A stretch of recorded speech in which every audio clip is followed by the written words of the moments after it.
just following up here on this hoof wrap that we did today. And she's had a little bit of time to walk around the stall, which she has been much more apt to be weight bearing. Although she's still doing a little toe pointing there. You can appreciate now that at least she is down, which I'm thrilled about.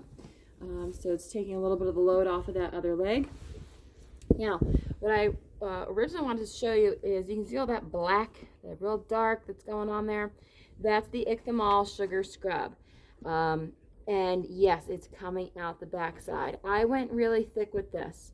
The purpose of doing it really thick is I wanted to give her that cushioning pad so that she's a little bit more apt to put weight down on this foot, as well as get a good, real deep exfoliation. I know somewhere in that hairline of that heel, she's got something brewing in there. She's real sensitive. She's a real sensitive girl to begin with on, even the best day. But now that this is going on, I mean, we've seen everything from her going off of her feed to, being not willing to move around the stall even. She had a spot in here today that was just where she had stood all day long.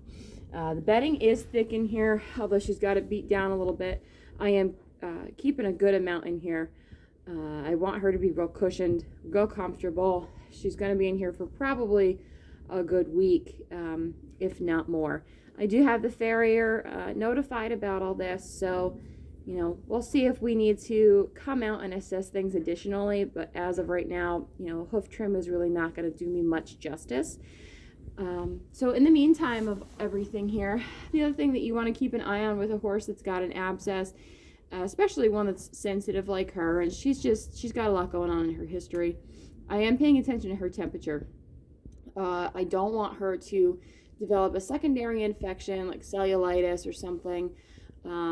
So in keeping a good record of her temperature, that'll give me a good baseline to say, okay, we're improving, we're getting worse, or we're staying the same.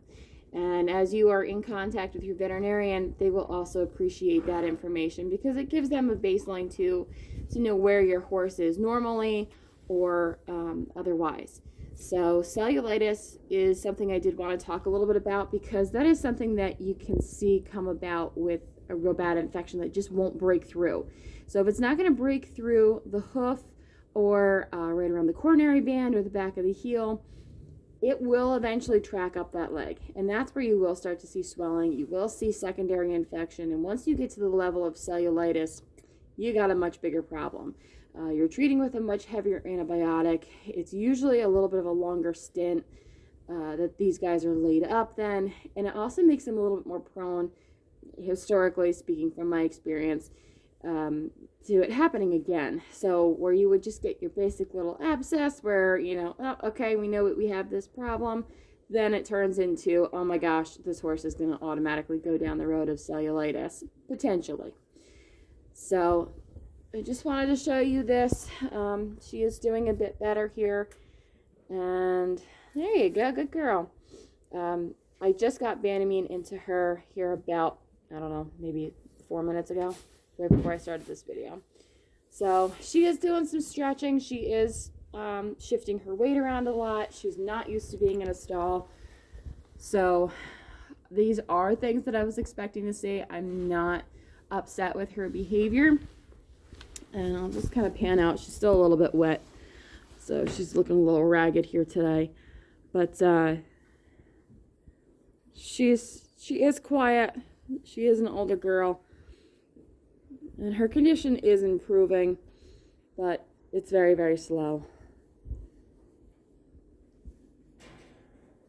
So, although she's not stretching or doing anything silly now, she's I think she's kind of finding a little bliss here, which I'm finally pleased about. So she has been a little slow about taking in her food, which I am monitoring very closely. Her appetite has cut in half, but this is a horse that historically is a stress ball. If you look at her cross, she will stress herself right up to an ulcer.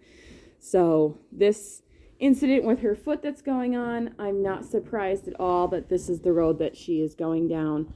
And right, babe? Hi. So it's something we're keeping an eye on. Also, following up again by feeding her the probios that's in the food there. I'm hopeful that we'll see some sort of improvement. There we go. A little bit of movement.